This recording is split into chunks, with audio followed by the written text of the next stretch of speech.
Nasayod kamo nga sa pagunyat kanato. Giusa kita kang Kristo Jesus. Giusa kita sa iyang kamatayon. Tungod ni sa pagunyat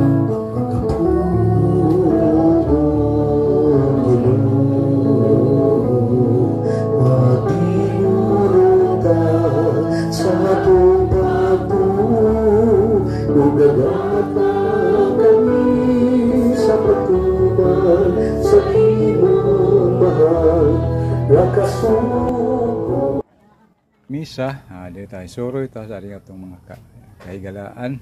Ingon man ining pamilyahang Swilyo, no, kay ining pamilyahan mo gini ako dang panan sa una, no, laayan ko sa amua kay ako ra usa adto ko sa ila magpuy-anan, no, sahay adto po kumkaon.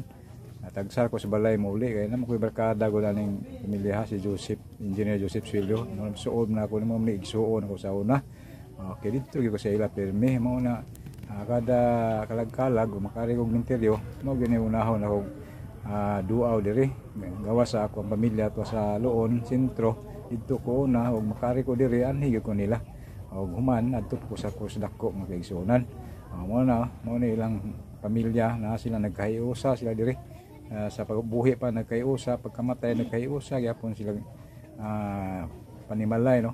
Giusa ra ba sila wa magbuwag-buwag magigsunan, no, mao ni mga Swilyo family, no, mga kwan sila ba united gyud sila, no, wa magbuwag-buwag ba nagatapok gyud sila diri sa cemetery ug sayon na sila tultulon ba na Swilyo tanan ug yun nasagol, no, mga Swilyo family na sila tanan diri kagsunan na ako diri kwan tagdo ko kandila dahil naman ini at po sa kusdako, no, pang general na po to sa mga general kan kaya tibukan baka to kaning kusdako ug watay mga kaila diri anha kita madamot, no, labi na nga panas na dugay ng panahon wa na ya mo na wala na sa unsa diha diri lang ta haron nakaampo kanila.